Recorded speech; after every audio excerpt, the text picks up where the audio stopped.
Hello बच्चों, next question है chapter thermodynamics से जो आपको पूछा गया है 21 जनवरी मॉर्निंग शिफ्ट में। अगेन बहुत प्यारा सा सवाल है।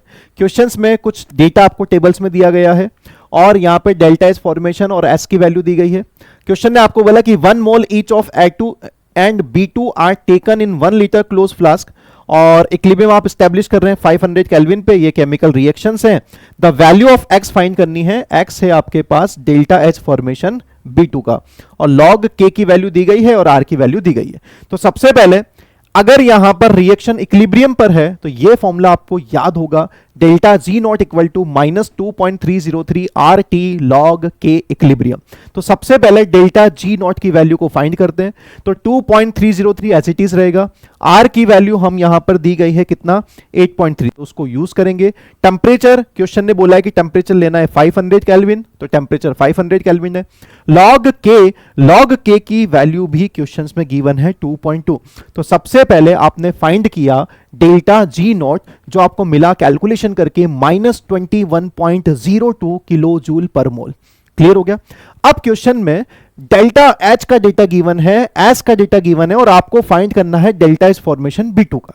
तो सबसे पहले हम क्या करेंगे कि हमें एक इक्वेशन पता है, क्या गिब्स हेल्महोल्ट्ज इक्वेशन क्या होती है, delta G equal to delta H minus T delta S. तो डेल्टा जी रिएक्शंस का है तो delta H of reaction minus T delta S of reaction. अब आपको डेल्टा जी रिएक्शंस की वैल्यू पता है -21.02। तो कहीं ना कहीं हमें डेल्टा एच रिएक्शन का निकालना है और डेल्टा एस रिएक्शन का निकालना है। तो डेल्टा एच रिएक्शन निकालने का फॉर्मूला क्या होता है बेटा, प्रोडक्ट की फॉर्मेशन की वैल्यू माइनस रिएक्टेंट की वैल्यू। तो सबसे पहले डेल्टा एच ऑफ रिएक्शन निकालते हैं। आइए इस इक्वेशन को देखिए। प्रोडक्ट है AB और AB के लिए डेल्टा एच की वैल्यू, AB के लिए डेल्टा एच की वैल्यू कितनी है 32, बट यहां पर कोफिशिएंट 2 है तो 32 को मल्टीप्लाई करेंगे 2 से। तो ये तो हो गया आपके पास कौन सी वाली चीज, प्रोडक्ट। उसके बाद क्या आएगा माइनस करके क्या करेंगे रिएक्टेंट के लिए। अब रिएक्टेंट कौन है, A2 और B2। तो A2 B2 का मतलब क्या हो गया, A2 के लिए वैल्यू 6 है और B2 के लिए x है। तो A2 प्लस B2 करेंगे तो ये 6 प्लस x हो जाएगा। तो ये किसकी हो गई वैल्यू, रिएक्टेंट की। अगर आप ये डेटा को सॉल्व करें तो आपको मिलेगा 58 माइनस x किलो जूल। ये वैल्यू आप फाइंड कर चुके हैं डेल्टा एच नॉट रिएक्शंस का।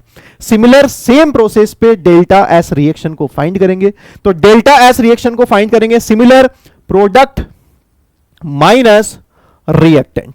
तो प्रोडक्ट के लिए देखिए AB के लिए वैल्यू कितनी दी गई है 222, बट यहां पर कोफिशिएंट 2 है तो 2 इंटू 222 माइनस रिएक्टेंट के लिए A2 कितना है 146, B2 कितना है 280, इन दोनों का होगा समेशन। तो 146 प्लस 280 ये वैल्यू सॉल्व करेंगे 18 जूल आपको मिलेगा। अब पूरी तरीके से आंसर आने को रेडी है बिकॉज आप डेल्टा एच नॉट आर निकाल चुके हैं, डेल्टा एस नॉट आर निकाल चुके हैं।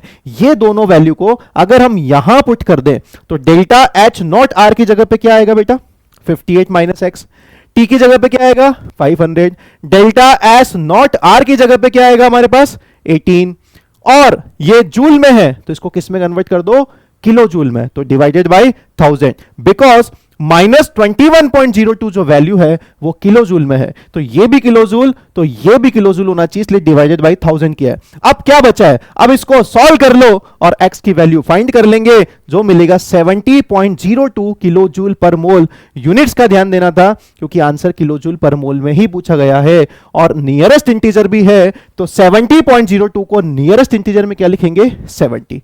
क्लियर हो गया बच्चों। तो फाइनल आंसर हो चुका है 70। Thank you.